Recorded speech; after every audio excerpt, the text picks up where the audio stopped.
I'm with my daddy.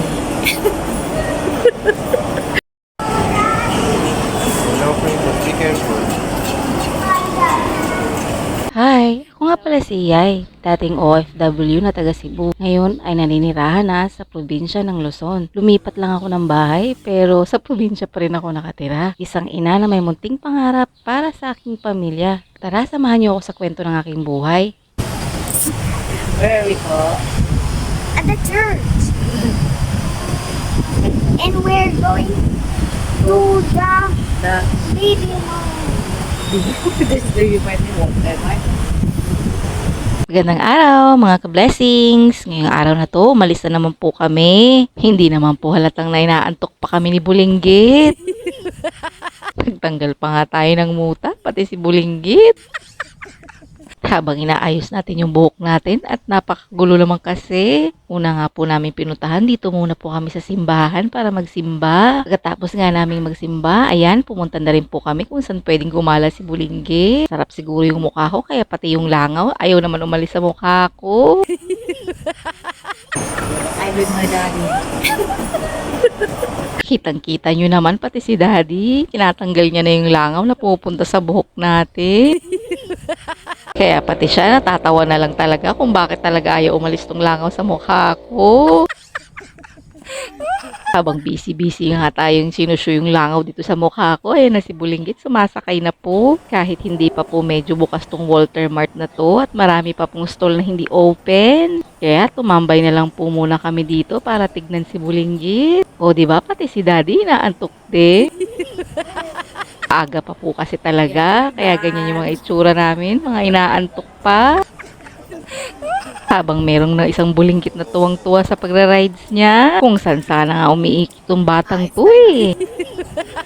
I'm riding at the unicorn. I'm riding at the unicorn.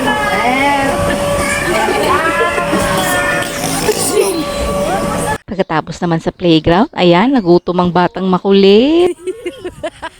May nakita kasi kaming Sunday dito sa mga stall. May bata naman talagang matutuwa dahil nga dito sa toppings nila. Banana nga po pala yung Sunday na to. May pa-toppings pa na banana. Kaya yan, susubukan ni Bulinggit kung masarap ba talaga. Tsura pa lang ni Bulinggit, ngiting tagumpay na naman si Bulinggit dito. Kaso tayo na naman ang kakain ito pag hindi niya naubos. At meron pa nga po palang ibang choices kung anong toppings ang gugustuhin ninyo. Dahil tapos na nga po maglaro ang batang makulit, ayan, nagyaya na po kaming umuwi. Ito, sasalang na naman tayo sa init ng araw. Ito talagang mahirap pag galing ka sa loob ng mall tapos paglabas mo, ramdam na ramdam mo yung init. Wala naman kasi kaming choice dahil ito naman si Amber, ang Mercedes-Benz namin na sinasakyan. Kaya ito, tignan nyo na lang yung mga dinadaanan namin. Siguro naman, ramdam nyo rin yung init ng araw. Habang papauwi na nga kami, dinaanan muna namin si Idol. Dito kasi nakapwesto si Idol sa may malapit sa tulay. Alam nyo na siguro kung anong kakainin namin para lumamig naman yung mga utak namin. Siyempre, hindi lang utak namin ang lalamig pag nakakain kami nitong halo-halo ni Idol. Dito po kasi tayo sa lungsod ng San Jose kung nasaan si Idol. Kaya ito, sinubukan na rin namin at titikman na rin po namin kung gaano kasarap yung halo-halo. Buti na lang talaga maagang nagtinda sila Idol. At buti na rin maaga rin po silang pupunta sa pwesto nila. Hello po. Hello po.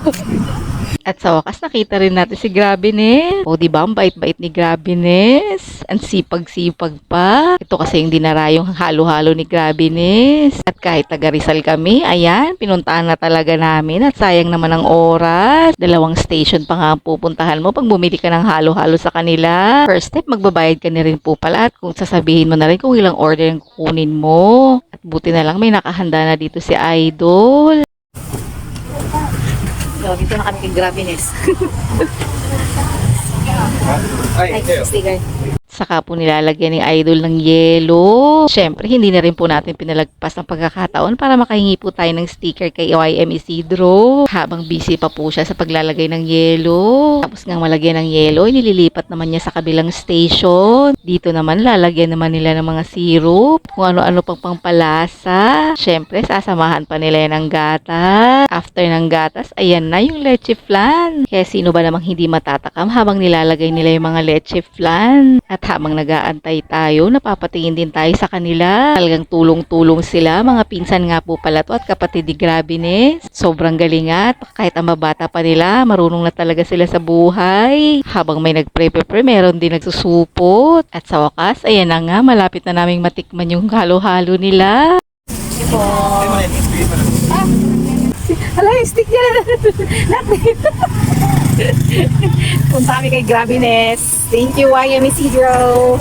Sa sobrang takam nga namin, kanya-kanyang pwesto na kami dito sa kulong-kulong. At eto na nga po yung binili natin sa kanila na for 65 pesos. Sobrang sulit ka na talaga dito sa 65 pesos. Kaya ito, sinubukan na namin kainin. Sobrang dami nga rin po pala ng sahog nito. Hindi ko na nakapakita sa inyo at natatakam naman na po tayo. At habang naghahalo-halo tayo, ito naman si Bulinggit may nakitang yat. Gusto na rin daw niya ng ganun. Diyos ko po, anak ko.